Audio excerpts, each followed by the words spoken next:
శ్రీ సాయినాథ స్తవన మంజరి ఆత్మజీవులు. జలకుండంలో కనిపించే నీరు అక్కడే పుట్టినట్లా కాదు కదా. అది పూర్వం ఏనాటి నుండో భూగర్భంలోనున్న జల నిక్షిప్తం నుండి ఇప్పుడే పైకి ఉబికి వచ్చిన ఓట నీరు మాత్రమే. పల్లపు ప్రదేశంలో నీరు ఊరితే దానిని కుండము అంటాం. ఆ నీరే లేకపోతే దానిని గుంట అంటాం.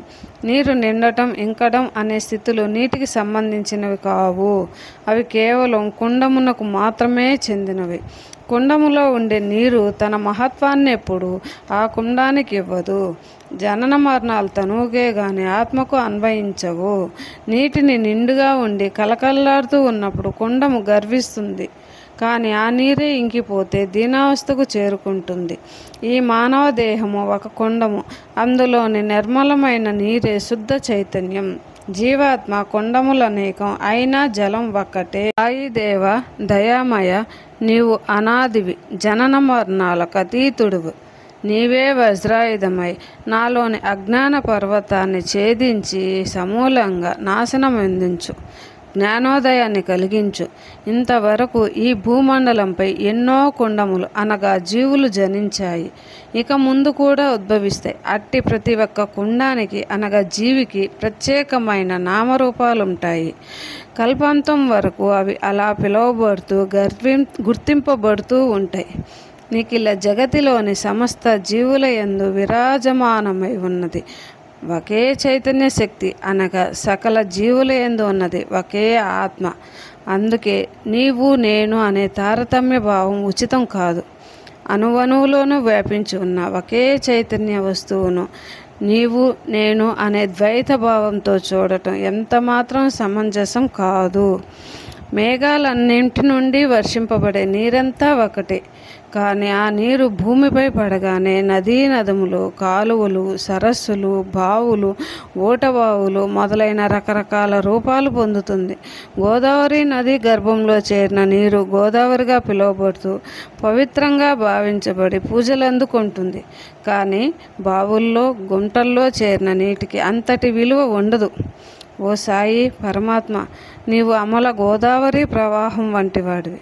మేము అల్పమైన వాపి, కూప, తటాకాలాంటి వాళ్ళం. మీకు మాకు మధ్య అదే తారతమ్యం.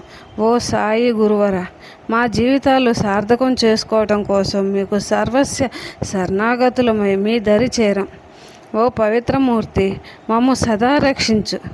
గోదావరి జలాలకంతటి పవిత్రత ఆ నదీ గర్భం వల్ల మాత్రమే. అంతేగాని జలానికి ప్రత్యేకమైన విశిష్టత అంటూ ఏమీ లేదు. ఏ నీరైనా ఒకటే. నిజానికి గోదావరి గర్భం వల్లనే ఆ నది ప్రవహించే ప్రదేశమంతా పవిత్రత సంతరించుకుంటుంది. పరిశీలించి చూడగా అట్టి పవిత్రతను చేకూర్చే విశిష్ట గుణం ఆ భూభాగంలోని మట్టిదే. మేఘాల నుంచి నేలపై కురిసిన నీరు ఎక్కడ ఎట్టి మార్పు చెందకుండా కల్మషం పూరితం లేకుండా ఉంటుందో ఆ భూభాగాన్ని జ్ఞానులు పవిత్ర గోదావరి అని వ్యవహరిస్తారు. మేఘాలలోని జలం మొదట మధురంగా ఉంటుంది, కానీ అది ఇతర ప్రదేశాల్లో కురవగానే అక్కడి నేల యొక్క సహజ గుణాల వల్ల రోగకారకం, ఉప్పు, చేదు లాంటి అవగుణాలను గ్రహిస్తుంది. గురురాయ, మీలాగా కామ, క్రోధ, లోభాది అరిషద్వర్గాల కల్మషాలంటని పవిత్ర మూర్తులకు సత్పురుషులు అన్న నామం శోభిస్తుంది. కనుక సత్పురుషులందరూ పవిత్ర గోదావరి నది లాంటి వాళ్ళు. ఓ సాయిదేవ, మీరు వారందరిలో అత్యున్నత స్థానాలను అలంకరించుకున్నారు. సృష్ట్యాది నుండి గోదావరి నది ఉన్నది నాటి నుండి నేటి వరకు లోటు లేకుండా నిండుగా ప్రవహిస్తూనే ఉంది. నీరు మారుతున్నను ఎన్నడూ నిండుగా ఉండే గోదావరి ప్రవాహంలో జీవులందరూ పాపం పంకిలం నుంచి ఉద్ధరించే నిమిత్తం సత్పురుష పరంపర అవతరిస్తూనే ఉంటుంది. ఎప్పుడో త్రేతాయుగంలో శ్రీరామచంద్రుడు పవిత్ర గోదావరి తీరాన్ని దర్శించాడు. అప్పుడున్న నీరు ఇప్పుడుంటుందా? ఏనాడో సముద్ర గర్భంలో కలిసిపోయి ఉంటుంది. కానీ ఆనాటి నుండి ఆ నదీ గర్భం మాత్రం అలాగే ఉంది.